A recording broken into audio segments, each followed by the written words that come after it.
Hello friends, आप सभी का स्वागत है एक बार फिर से हमारे यूट्यूब चैनल पे। तो आज हम बात करेंगे कि कौन से ऐसे 5 स्टेप है जो इसको आप अपने स्टडी टाइम टेबल में इन्वॉल्व कर शामिल कर और एक अच्छे क्लास 10th में मार्क्स अटेन कर सकते हैं। और साथ ही साथ हम ये भी बात करेंगे कि कौन सा ऐसा जो एक या दो फिर जो मेरा मिस्टेक रह गया जिसकी वजह से क्लास 10th में मैं एक अच्छा स्कोर नहीं कर सका। तो हेलो फ्रेंड्स, यदि आप चैनल पर नए हो तो चैनल को लाइक और सब्सक्राइब करना ना भूलें। तो चलिए समझते हैं इस वीडियो को और समझते हैं कि वो कौन से 5 ऐसे स्टेप है जिसको आप अपने स्टडी टाइम टेबल में इन्वॉल्व कर एक क्लास 10th में एक अच्छा और एक बढ़िया परसेंटेज जो है अटेन कर सकते हैं। तो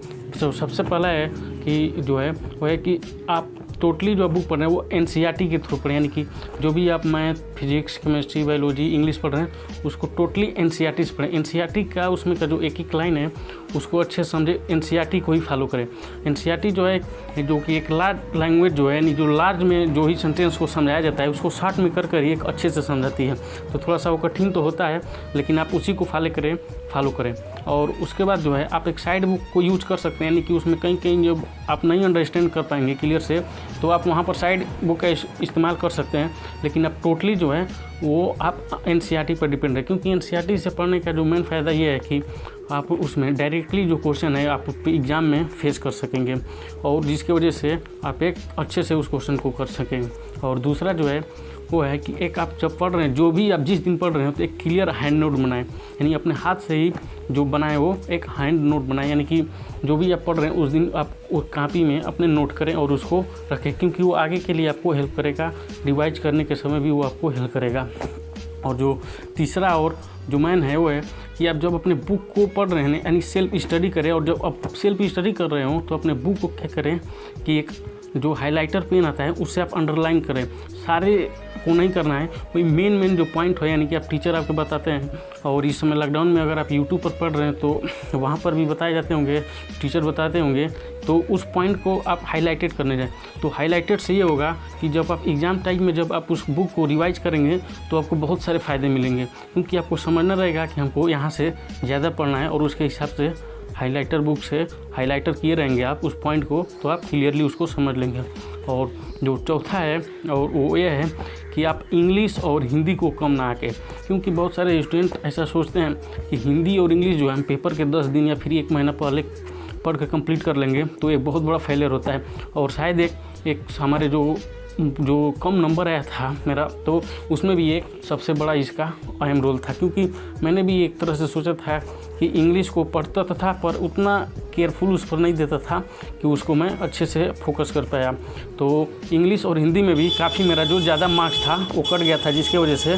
एक अच्छा परसेंटेज नहीं आ पाया। जो मेनली ये था और मेनली होता है कि जो स्टूडेंट होते हैं वो इसको अंडर एस्टिमेट कर देते हैं, यानी कि सोचते हैं इसको कम आंकते हैं कि हिंदी इंग्लिश को हम कभी भी तैयार कर सकते हैं। ऐसा नहीं है, वो फिजिक्स, केमिस्ट्री, बायोलॉजी और मैथ के साथ साथ ही वो दोनों बहुत इंपॉर्टेंट हैं, क्योंकि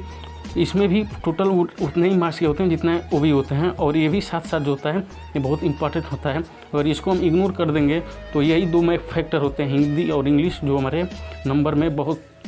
जो कटते हैं उसमें एक शामिल रहते हैं। और 5वां है जो आपका मिस्टेक है उसको इग्नोर ना करें, यानी कि आपका जो वीक पॉइंट है उस पर आप ध्यान दें। अगर आप टेस्ट दे रहे हैं या फिर आप चैप्टर पढ़ने के बाद जो है एक पीछे का जो बुक एक्सरसाइज कर रहे हैं तो देखिए, अब देखें कि किस टॉपिक से जो मेरा कितना क्वेश्चन है वो लग रहा है और कितना नहीं आप सॉल्व कर रहे हैं, तो इस वीक पॉइंट को आप एक कहीं अलग से कॉपी पर नोट कर लें और उस पर काफ़ी ध्यान दें। तो ये था 5 स्टेप जिसकी वजह से जिसको अपना कर आप अपने स्टडी में एक इम्प्रूवमेंट ला सकते हैं। और मेनली था जो मैं बता दूं, जो मैं बताना चाहता हूं कि क्लास 10th में एक मेरा रीज़न था यही था कि क्लियरली मैं NCERT को नहीं पढ़ा था। और जो दूसरा है वो यही है कि हिंदी और इंग्लिश को मैंने कम समय में सोचा था कि पढ़ लूँगा, जिसकी वजह से एक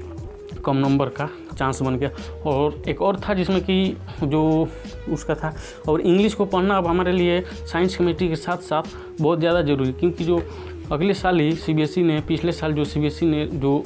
इंग्लिश पेपर का पैटर्न बनाया उसमें ये भी अब ऐड हो गया है, यानी कि एक चैप्टर का जो है उसको आप एक जैसे सारांश बताना है पूरे 100 से 150 वर्ड में, तो उसके लिए उसकी तैयारी करना भी बहुत ज़रूरी है, क्योंकि 100 से 150 वर्ड में एक चैप्टर का पूरे मतलब उसका सारांश बताना इतना आसान नहीं होता है। तो साथ साथ मैथ और केमिस्ट्री के साथ साथ इंग्लिश और हिंदी पर भी उतना ही फोकस करनी चाहिए। और तो CBSE में जो इस साल जो नया पैटर्न आ गया, रूल आ गया, उसमें भी यही है कि 2 पैटर्न में जो एग्ज़ाम होंगे, पहले जो फर्स्ट टर्म में होंगे वो MCQ होंगे और जो दूसरे होंगे वो थ्योरी बेस्ड होंगे। तो इसलिए